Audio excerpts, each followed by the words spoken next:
ქარცივაძეებისა და ზოიძეების მრავალშვილიანმა ოჯახებმა დღეს ბათუმის საკრებულოსგან საცხოვრებელი ფართები მიიღეს.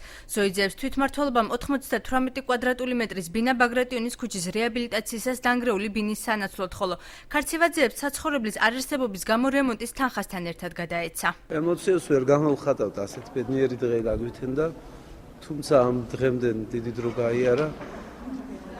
ველოდებოდით ამ დღეს, მაგრამ დღევანდელ დღეს ნამდვილად არ გვეგონა, რომ ეს სიურპრიზი ჩვენთვის იქნებოდა. ამიერიდან მოსახლეობას სახურავის ფერის შეცვლისას, გარეკლამის განთავსებისას, ლანდშაფტური განაშენიანების, კონდიციონერის ან სავენტილაციო მილის მოწყობისას, ბანკომატის განთავსებისას, საჩრდილობლის მოწყობისას და სხვა მსგავსი შემთხვევებისას უარს ქალაქის იერსახის დამახინჯების მიზეზით აღარ ეწყვიან და აღარც სპეციალური ნებართვა დასჭირდებათ. დღეს მიღებული ცვლილებების თანახმად, პირველ კლასს დაქვემდებარებულ შენობა-ნაგებობათა მშენებლობა განთავსებისას მათ მერიის არქიტექტურის სამსახურთან შეთანხმება დასჭირდებათ. 2000 წელს მიღებული დადგენილებით გამარტივებული სახით შეთანხმებების გაცემა ფაქტობრივად დაუშვებელი იყო.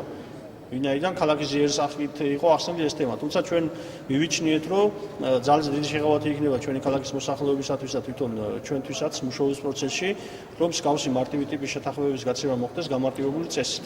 ეს მნიშვნელობას ახსნებს დაუზოგავს დაინტერესებულ პირებს. დღევანდელ სხდომაზე დღის წესრიგის გვერდისავლით ინიციატივაც გაჟღერდა. ფრაქცია მაჟორიტარმა მომდევნო წლიდან საკრებულოს ვებგვერდზე ლაივ სტრიმის ინიციატივა გამოთქვა.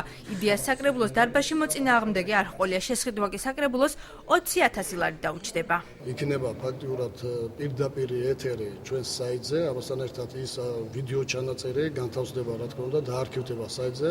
დაინტერესებულ პირებს ექნებათ, ეს იქნება არასამთავრობო ორგანიზაციები, ჩვეულებრივად ამორჩევლები თუ როგორ აქტიურობს თავის მიერ წარმოდგენილი საკრებულოს წევრი, საკრებულოს სხდომებზე რა ინიციატივები გააქვს.